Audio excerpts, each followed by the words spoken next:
Chapter 38. At that time, Judah left his brothers and went down to stay with a man of Adullam named Hira. There Judah met the daughter of a Canaanite man named Shua. He married her and made love to her.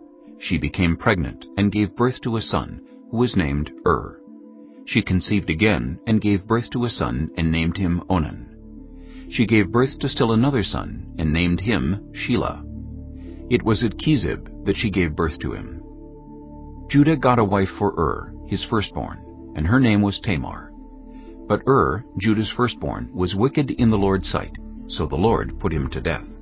Then Judah said to Onan, "Sleep with your brother's wife, and fulfill your duty to her as a brother-in-law, to raise up offspring for your brother." But Onan knew that the child would not be his, so whenever he slept with his brother's wife, he spilled his semen on the ground to keep from providing offspring for his brother. What he did was wicked in the Lord's sight, so the Lord put him to death also.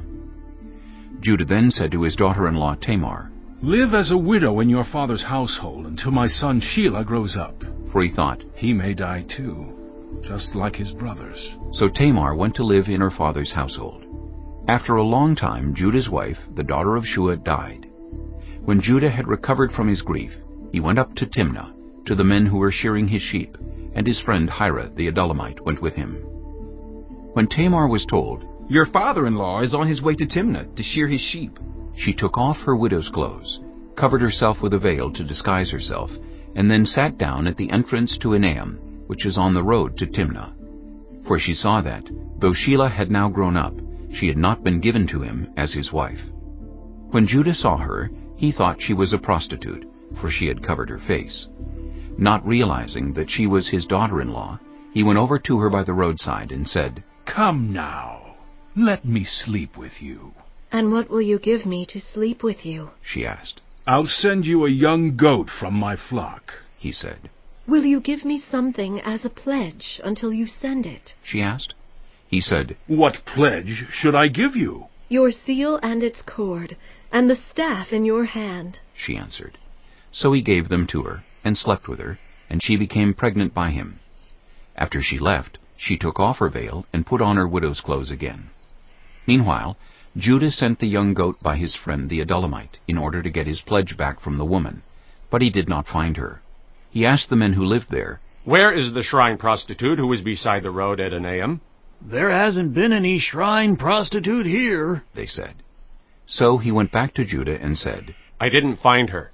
Besides, the men who live there said, 'There hasn't been any shrine prostitute here.'" Then Judah said, "Let her keep what she has, or we will become a laughingstock. After all, I did send her this young goat, but you didn't find her." About 3 months later, Judah was told, "Your daughter-in-law Tamar is guilty of prostitution, and as a result, she is now pregnant." Judah said, "Bring her out, and have her burned to death." As she was being brought out, she sent a message to her father-in-law. "I am pregnant by the man who owns these," she said. And she added, "See if you recognize whose seal and cord and staff these are." Judah recognized them and said, "She is more righteous than I, since I wouldn't give her to my son Shelah." And he did not sleep with her again. When the time came for her to give birth, there were twin boys in her womb. As she was giving birth, one of them put out his hand. So the midwife took a scarlet thread and tied it on his wrist and said, "This one came out first." But when he drew back his hand, his brother came out, and she said, "So this is how you have broken out." And he was named Perez. Then his brother, who had the scarlet thread on his wrist, came out, and he was named Zerah.